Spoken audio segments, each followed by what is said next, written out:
One of the biggest names at the Daily Mail has just destroyed Harry and Meghan. She was love bombing him, completely love bombing him. Meghan wanted to move to Malibu, and they discussed Malibu. They were always planning to do the Megxit and the big reveal and the big interview.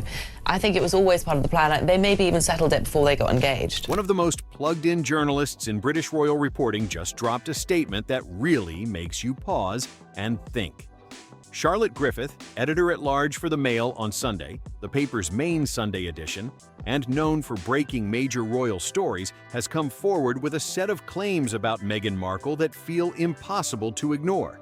Even by royal commentary standards, these allegations land on a whole different level. They're bold, unexpected, and definitely turning heads. Griffith is claiming that Meghan pushed things way further than people realized, alleging she convinced Harry to rush into marriage and use timing to pressure the situation. She also suggests Meghan told Harry she was open to living in South Africa, even going as far as looking at properties there through WhatsApp conversations. But according to these claims, that plan was never real. Griffith says the true intention was always California, painting a picture of a very different story behind the scenes that's got people seriously talking. And the biggest claim of all? Griffith is saying the couple's exit from the royal family wasn't some last-minute decision when things got tense. It was allegedly part of the plan from day one. Not when pressure built up, not when things got uncomfortable with the palace, but right from the very beginning, back when Harry and Meghan were still just dating. She also throws in another serious twist, claiming Oprah Winfrey's invite to the 2018 royal wedding wasn't random at all. According to this version, it was a strategic move to lock in that explosive TV interview years later. That same interview, which aired 2.5 years after the wedding, ended up becoming one of the most talked about and widely watched royal broadcasts in modern history, shocking audiences and shaking up the royal narrative in a huge way. Take a second and really let that sink in. If Griffith's version of events holds any truth, and she's not known for throwing around wild claims, then the entire story of Harry and Meghan starts to look very different from what people believed at the time. This wouldn't be some simple story about two people falling in love, trying to make things work inside the royal system, struggling, and then making a tough choice to step away.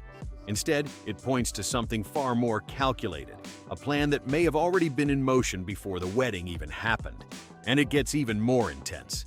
The suggestion here is that Harry might not have fully known the full picture, that he was part of something bigger without seeing all the moving pieces, almost like he was being carried along by a much larger agenda. And this isn't coming from some random critic on the sidelines. This is a perspective being pushed from someone deeply connected to royal reporting, which is exactly why it's grabbing so much attention. Charlotte Griffith was once seen as someone who leaned more in favor of the Sussexes, a reputation that, based on what she's saying now, clearly doesn't hold up anymore. That shift alone is enough to raise eyebrows and get people paying close attention. So now it's time to really break down what she's actually claimed, because the details here are where things get serious. The timeline, the speed of the wedding, and why every warning or cautious voice seemed to be brushed aside. It all starts to matter in a much bigger way. Griffith lays it out with serious precision. According to a new biography by Hugo Vickers, even Queen Elizabeth advised Harry to wait at least a year before marrying Meghan. His close friend Tom Inskip reportedly told him to slow things down, and Prince William also pushed for caution. But here's where it gets intense. Anyone close to Harry who suggested taking a step back was, in his own words, at times cut off, pushed aside, or treated like they were just in the way. At the time, the common explanation sounded simple enough. People believed Harry was deeply in love, completely sure about his feelings, and just didn't want to wait. That the rush came from pure emotion and romance. But Griffith's take flips that idea on its head. She suggests something far more calculated, claiming Meghan overwhelmed Harry with attention and affection, carefully positioning herself as everything he had been missing. And when you look at Harry's situation, it adds another layer. He was dealing with loneliness, wanting a close family of his own, and still carrying the weight of losing his mother at a young age. On top of that, he had watched his brother build a life, get married, and start a family. Everything Harry may have felt he was still searching for. He wanted that sense of completeness for himself so badly that it may have made him more open to anyone who seemed to offer it fully and without hesitation.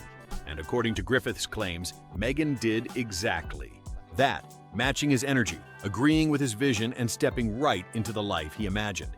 She reportedly embraced his dream of living in South Africa, a place Harry genuinely loved and saw as an escape from constant public attention. A quieter life, away from cameras, somewhere he could finally breathe and feel normal. Griffith says Meghan showed strong enthusiasm for that plan, even going as far as browsing properties there through WhatsApp conversations. But here's the twist. According to this version of events, she may have held back her real intentions just long enough to keep everything moving forward, right up until things were locked in.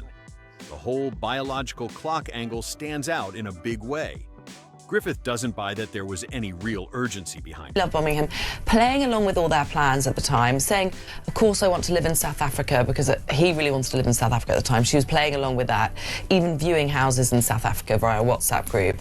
But actually had no intention of moving to South Africa with him and escaping the press and living a private life. What she always intended to do was go to California, but she had to play along with Tom Inskip, Prince William, and now we find out the Queen, who told Harry to slow down, were immediately cut off. I think he even said to Tom Inskip, "You're dead to me," or something like that. He just was not in the mood to much space to think things through. When something feels urgent like that, people tend to focus on acting in the moment instead of questioning whether the pressure is even real. In this version of events, that's exactly what may have happened. The sense of urgency wasn't natural. It was built up, amplified, and made to feel immediate, even if the deadline itself wasn't actually real. And here's the part that really lands. By the time there might have been a moment to pause and reflect, everything had already moved forward. The wedding was done, the decision locked in, and there was no easy way to rewind what had already happened. Now, look at the Oprah angle, because this might be the most revealing piece of everything Griffith is putting forward. It's the detail that really shifts how the whole situation could be seen. The Oprah Winfrey interview, which aired in March 2021, didn't just make headlines, it completely changed the narrative overnight. What had been a private family situation suddenly exploded into a global media moment. Serious allegations were brought forward, the palace faced accusations of racism, and Harry openly confirmed that the divide with his family ran deep. Tens of millions of people watched that interview across the world, and even now, it's still being debated, picked apart, and analyzed from every angle. But here's where things get even more interesting. Oprah was invited to the royal wedding back in 2018, and at the time, people found it a bit unusual. She wasn't known to be personally close to Harry, and the invite was mostly explained as part of Meghan's connections in the American celebrity world. It was seen as surprising, but nothing major, just one of those curious details. Griffith's claim flips that moment completely. If Oprah's invitation wasn't random, but instead connected to plans that were already forming, then it paints a very different picture. Because if, at least in outline, the royal exit, the move to California, and that major sit-down interview were already being thought about before the wedding even happened, then suddenly that guest list decision doesn't look casual at all.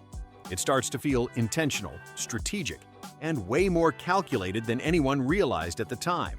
So if that version of events is even partly true, then what the public saw as a sudden and painful reaction to impossible circumstances starts to look a lot more like a carefully prepared strategy, and that changes everything in a major way.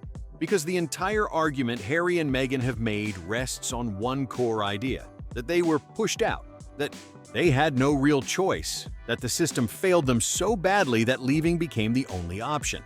But if the exit was already being planned before things reached that breaking point, if those ideas were in motion even before the wedding, then that whole narrative starts to fall apart fast. You can't really claim you were forced out of a situation if you were already preparing to walk away no matter what. And there's more that adds to the picture. Reports from people said to be close to the couple at the time suggest that even in the early stages of their relationship, before the engagement, before the public even knew, they were already talking about a future far away from the royal setup. Some were even saying that the long-term plan involved a move to Malibu, pointing toward a life in California from very early on. That detail, if accurate, adds another layer to the idea that this wasn't something that just developed later, but something that may have been there from the start. Not Montecito, where they eventually ended up, but Malibu was reportedly the original idea. The exact location may have shifted over time, but the overall direction never really changed. California, it seems, was always the end goal. And now, alongside all of this, there's another story making headlines this week that seems to reflect the same kind of pattern Griffith is talking about. According to reporting from The Sun, later backed up by The Times, Harry is said to be expecting an invitation from King Charles to spend time at Sandringham, the King's estate in Norfolk. It's a development that's getting attention, especially given everything else unfolding around these claims. Harry isn't just hoping for an invitation, he's reportedly expecting one. Not quietly asking behind the scenes, not handling it through private channels, but putting that expectation out there in a very public way. And the way it's being communicated matters. This isn't happening through direct family conversations. It's coming through the press, through sources speaking to major newspapers. That's a well-known method of applying pressure, using public attention to force a response instead of keeping things personal. Now think about what this really means. Archie and Lilibet haven't been in the UK since the Platinum Jubilee back in June 2022. They haven't seen their grandfather, King Charles, in years. Meghan hasn't returned since the Queen's funeral that same year. That's a long stretch of time, especially for young children, years that shape most of their early memories. And here's where things get even more complicated. The reports suggest Harry's position is that if an invitation comes, then he might consider bringing his family, but only if certain conditions are met, like knowing exactly who else would be there. So the message being sent feels hard to ignore. If the king wants to see his grandchildren, there are expectations attached.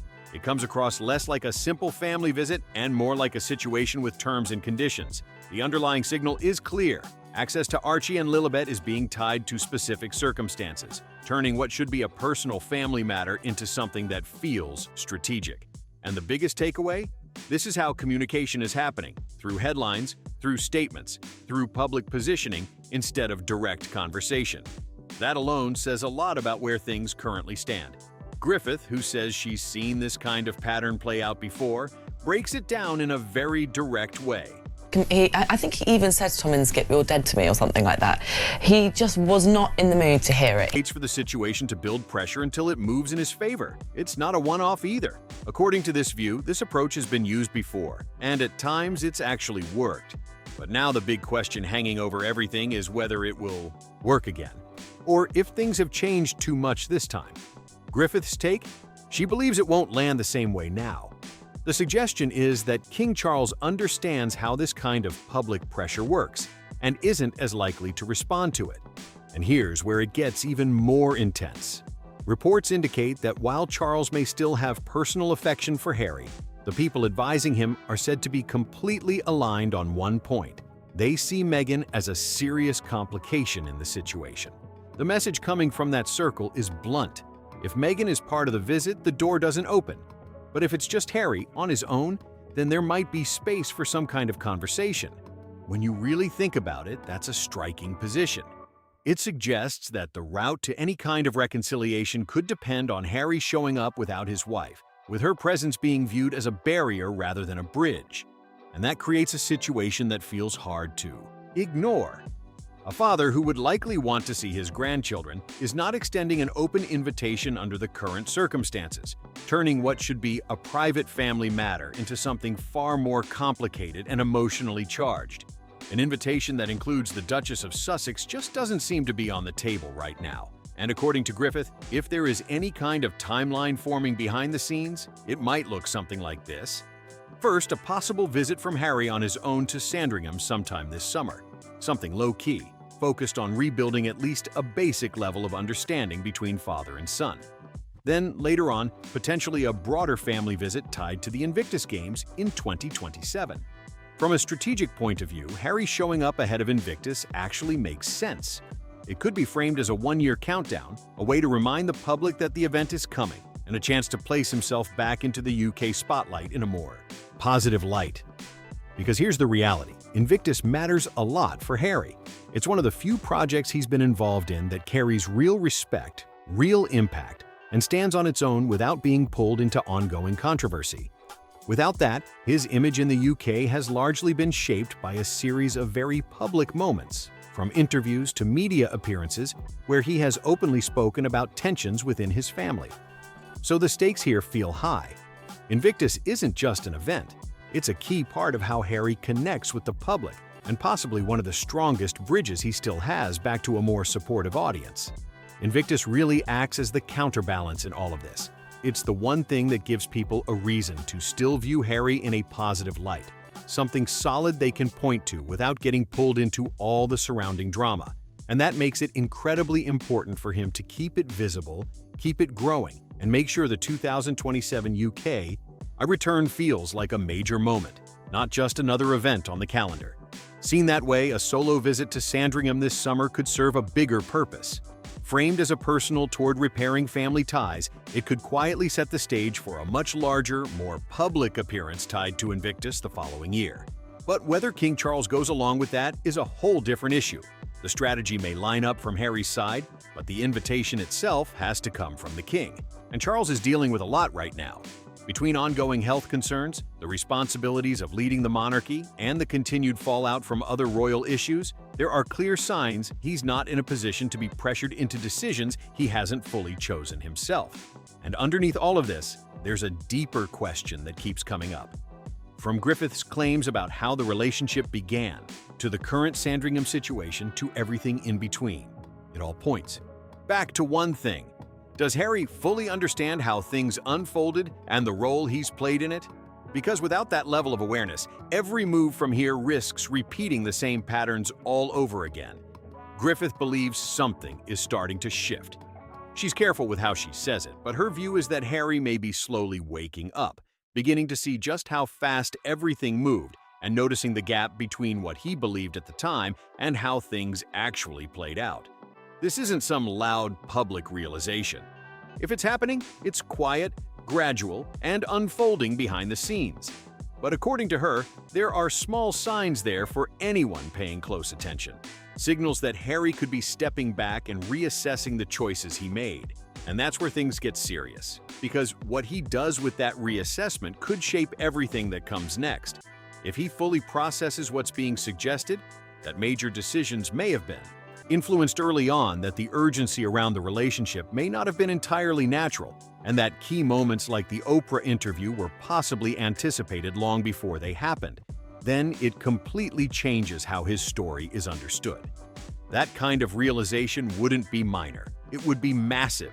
It would mean rethinking years of decisions, relationships, and public statements in a totally different light, and it leaves him in a difficult position.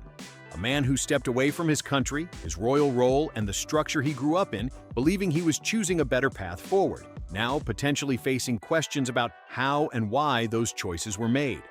Now he's in California, living a very different life from the one he left behind, with ongoing challenges around public perception and professional direction, trying to figure out what comes next and how everything led to this point. So what really happened? That's the story Griffith is laying out. And she's not just any commentator watching from the outside. She's been covering these figures for years, with a level of access most journalists simply don't have. When she speaks like this, it carries weight, and people are paying attention. Now, whether Harry was truly misled is something only he can answer. But the case Griffith is building, the timeline, the idea of a plan, the claims of pressure, the Oprah connection, even the South Africa angle, it all points in a direction that's getting harder for some to ignore. And if that direction turns out to be accurate, then it could seriously shift how people see this entire situation. Because the public image of Harry over the past few years has largely been shaped around the idea of someone making a painful but necessary choice for love and a different life. But if the foundation of that story starts to look different, then that perception may not hold the same way anymore. And that's why these claims are creating so much reaction. They don't just add details, they challenge the entire narrative people thought they understood. Because if someone is led into a marriage under circumstances where the full picture isn't clear, then it challenges the idea that it was a completely free and informed choice. It suggests something far more complicated, where one person may have been steering things with a clearer sense of direction than the other. And that shifts the story in a big way. It stops looking like a simple love story and starts raising questions about intention, timing, and who really understood what was happening behind the scenes. Now, one detail that really stands out in all of this is the South Africa situation. It's one of the most revealing and human parts of Griffith's claims. Harry's interest in living in South Africa wasn't casual at all.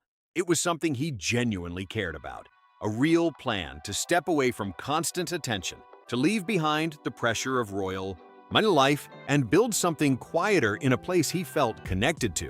He had spent time there, built relationships there, and saw it as a path toward a more grounded and private life. According to Griffith's version, Meghan appeared fully on board with that vision. She showed excitement, took part in looking at properties through WhatsApp, and engaged with the idea in a way that made it seem completely real to those around them. From Harry's perspective, there would have been no obvious reason to doubt it. Everything pointed toward that shared plan moving forward. But the claim here is that the real destination was always California, that the South Africa idea, despite how real it seemed in the moment, was never actually going to happen. And if that's true, it adds another layer to the story, because it suggests that one of the most personal dreams Harry had may not have been matched in the way he believed at the time. In this version of events, it wasn't just going along with an idea. It was more like maintaining a performance, one that kept Harry feeling confident and secure about a future he believed was real. And when you really think about that, it raises some serious questions. Because keeping up that kind of consistency would mean showing ongoing enthusiasm for a plan that, according to these claims, was never actually going to happen. That's not something most people can do easily. Even small social pretenses tend to slip quickly. But what's being described here is something much more sustained. Conversations about homes, neighborhoods, and the details of a life that felt vivid and believable at the time. The term Griffith uses, love bombing, becomes a key part of how she frames this. It refers to a situation where one person receives intense attention, strong affection, and what seems like total alignment with everything they want.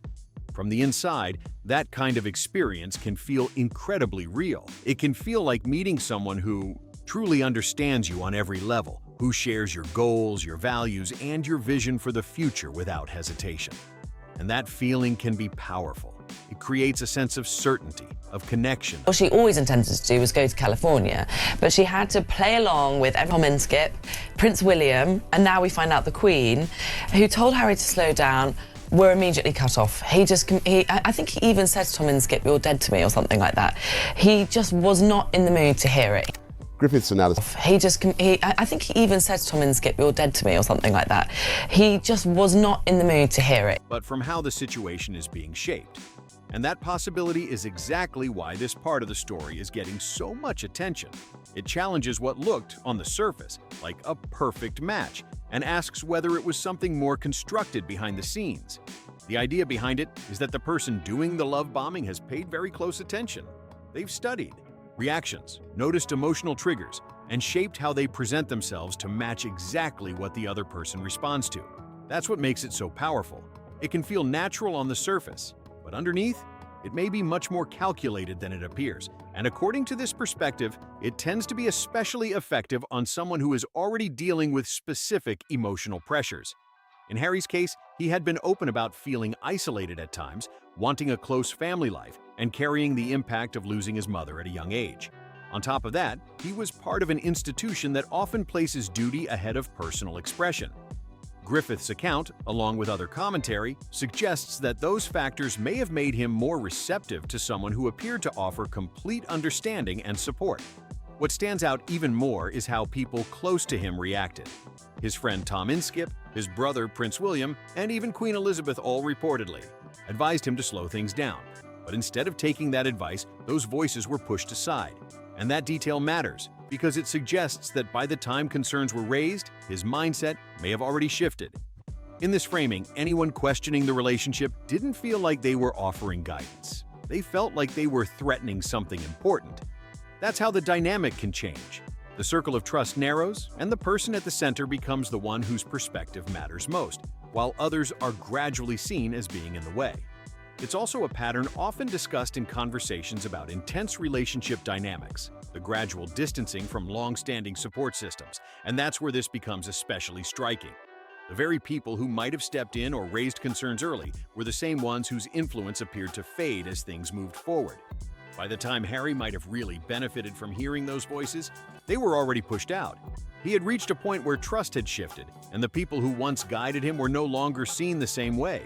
Now, none of this takes away from his responsibility. He's an adult, and the choices he's made, especially in the years after stepping away, are his to own. The documentaries, the memoir, the interviews, and the very public criticism of his family, those weren't passive moments. He played an active role in all of it, and that part of the story can't be ignored. But what this does change is how the starting point is understood. Because if what Griffith is suggesting holds up, if there really was a plan early on, if the urgency was pushed, and if the sense of alignment wasn't as natural as it seemed, then the foundation of those decisions starts to look very different. That would mean the move away from royal life, which has always been presented as a shared and balanced choice, may not have been entirely equal in how it began. And that possibility shifts the entire narrative in a big way. Now bring in the king's position as described in these reports. Charles is said to still have personal warmth toward Harry.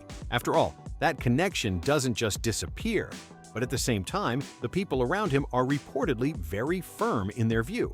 They don't see this as a minor issue or a simple disagreement. They see Meghan as a serious risk within the situation. And that leads to a very clear line being drawn.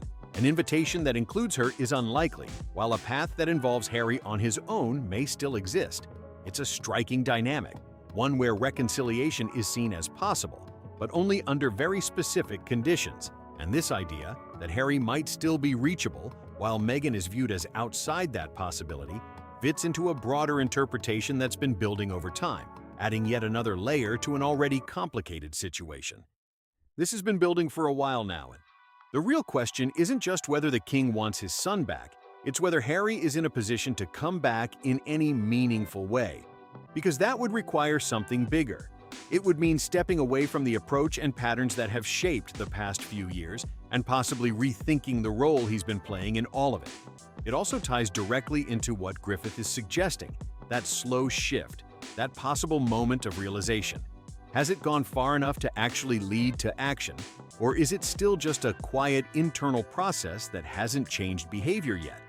The situation around Sandringham seems to hint at the answer. The way this has unfolded, with expectations shared through the press and pressure building publicly, feels very familiar. It follows a pattern that's been seen before. Put the story out there, let it gain attention, and wait for that attention to push things forward.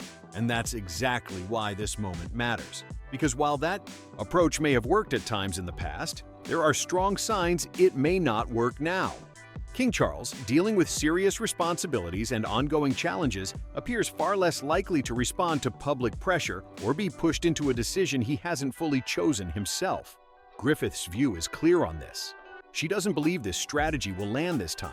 She expects that if any reconciliation happens, it will be entirely on the king's terms, on his timeline, and under conditions he is comfortable with. And from what's being reported, that likely means one key thing. In his life at the time, and he was really, really lonely. I do remember how lonely he was. He was just desperate to start a family. Controlled and carefully managed situation. That alone says a lot about how serious and sensitive this has become. As for Meghan, being described in such strong terms by a prominent royal journalist is no small thing. Claims about intention, timing, and long-term planning carry weight, especially when they come from someone with established connections. But up to now, she hasn't publicly responded to any of it. And that silence leaves a gap, one that keeps the conversation open and the speculation continuing to build as more people try to figure out what's really going on behind the scenes. Her representatives didn't respond to requests for comment.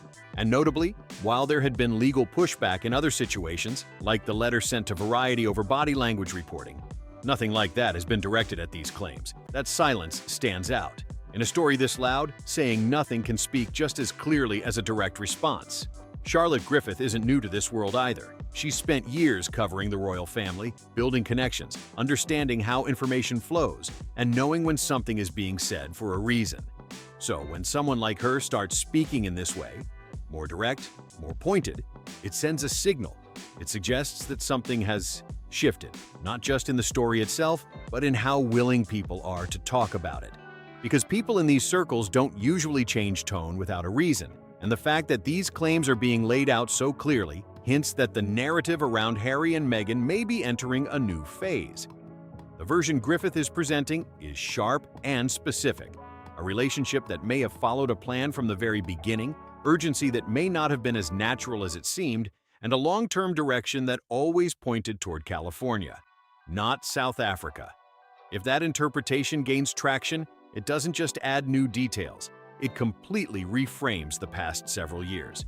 It shifts the story away from one of romance under pressure or a breakdown within an institution and towards something that feels far more deliberate and structured. And right at the center of all of it is Harry, not easily placed into simple categories, not just one thing or the other, but someone who made decisions, who was influenced, who moved forward, and who is now living with the outcome of choices that may be more complicated than they first appeared. That's what makes this so gripping. It's not a clean story. It's layered, messy, and still unfolding. And that's exactly why the Oprah element keeps coming back into focus. Because if that moment wasn't just a turning point, but something anticipated much earlier, then its implications stretch far beyond the interview itself, and back into the very beginning of everything. The Oprah Winfrey interview in March 2021 wasn't just another media moment. It became one of the most watched and most impactful events in the entire Sussex story. The claims made during that interview hit hard and spread fast. Conversations about their unborn child, Meghan's mental health struggles, and Harry's feelings about his relationship with his father all sparked intense global reaction. It wasn't just coverage, it was a full-scale shift in how the royal story was being told and understood around the world. And the way the interview was framed mattered just as much as what was said. Harry and Meghan presented it as something they felt driven to do, a response to pressure, to isolation, to circumstances that left them feeling like they had no other option. They had stepped away, support systems were gone, and this was their chance to finally speak openly and on their own terms. But if Griffith's version is accurate, then that framing starts to look incomplete. Because if Oprah's connection goes all the way back to the 2018 wedding, and if the idea of that interview was already being considered back then it changes how that moment is interpreted.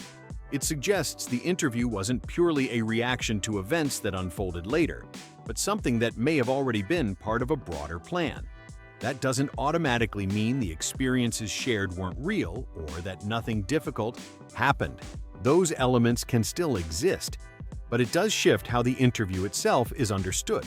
Instead of being seen only as a spontaneous, emotional response to mounting pressure, it starts to look more structured. That Meghan planned Megxit, Harry and Meghan's well-publicised departure from the royal family and the UK, from day one, who, as we know, is incredibly entitled and very spoiled, wants an invitation from the King to spend time in Norfolk alongside Meghan and their two children this summer. It was something that had been anticipated, shaped, and eventually delivered. The emotions may have been real, but the idea of it being completely spontaneous starts to look far less certain. And that distinction matters a lot, because the Oprah interview sits right at the emotional core of the entire Sussex narrative.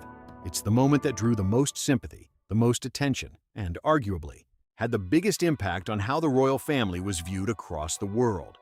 So if that moment was planned, even in part, then it raises serious questions about how that reaction was formed. Because if Oprah's presence at the wedding was connected to a long-term setup that led to that interview 2.5 years later, then the wave of sympathy that followed doesn't look purely organic anymore. It starts to feel shaped, guided, and carefully directed toward a specific outcome. Millions of people watched that interview and felt deeply moved. Many came away believing that Meghan had been let down by an institution that should have supported her. But according to Griffith's claims, that emotional response may have been built on a version of events that wasn't as straightforward as it appeared. And that's where things get uncomfortable, because it challenges not just the couple's story, but the reactions of everyone who engaged with it. Public figures, commentators, and everyday viewers all formed strong opinions in the aftermath of that broadcast. And if the foundation of that moment turns out to have been more structured than it seemed, if the urgency was pushed, if the direction was already set, and if the most powerful turning point in the entire saga had been in motion long before it aired, then those reactions may need to be reconsidered. That's why Griffith's claims carry so much weight. Because if they gain traction and are backed up further, they don't just add a twist, they reshape the entire conversation that's been unfolding since 2020 in a major way. If that shift turns out to be real, then the level of reassessment required is huge. It wouldn't be a minor adjustment. It would mean rethinking how this entire story has been understood from the ground up. That said, nothing here is fully settled. Griffith is one journalist presenting claims based on her sources, and Harry and Meghan's representatives haven't directly responded to these specific points. The full picture isn't locked in yet, and it may take time before anything becomes clearer. But what does stand out is the direction things seem to be moving in. More voices, more reports, and more details are starting to surface, and the overall tone feels different from what dominated back in 2021. There's a growing sense that people with insight into this world are becoming more willing to speak openly. The layers of discretion that once kept things tightly controlled don't seem as solid as they used to be. And as that continues, the version of events being pieced together, bit by bit, source by source, appears less favorable to the narrative that many people originally accepted. That's why Griffith's role matters here. She isn't being framed as just another commentator. She holds a senior position at a major Sunday paper and is known for having real access. So, when she speaks with this level of detail and certainty, it naturally draws attention. It's not something that people can easily brush off without at least considering what's being suggested. Which brings everything back to the key question. What happens next? Does Harry, if this so-called awakening is actually happening, reach a point where he's willing to publicly address what others may already believe privately? And if that moment comes, what does it do to the story that's been told over the past several years? The idea of two people choosing love and independence over tradition and duty? Because that story is now facing a competing version, one that's gaining traction, raising doubts, and pushing people to look at everything from a completely different angle. Up to now, that version of the story has held strong. It's been driven by emotional impact and the simple fact that what happens inside a relationship is incredibly hard to fully prove from the outside. But things are starting to shift. The ground doesn't feel as steady as it once did, and more voices are beginning to speak up. As that happens, a different picture is starting to take shape, one that may be harder to manage, even with strong messaging and legal backing. And that's what makes this moment stand out. Not because everything is suddenly resolved, but because it feels like a turning point.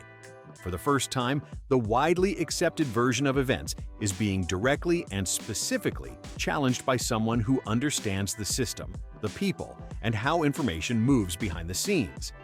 And the timing of it all raises its own questions, because when someone with that level of experience decides to speak this clearly, it usually signals that something bigger is changing.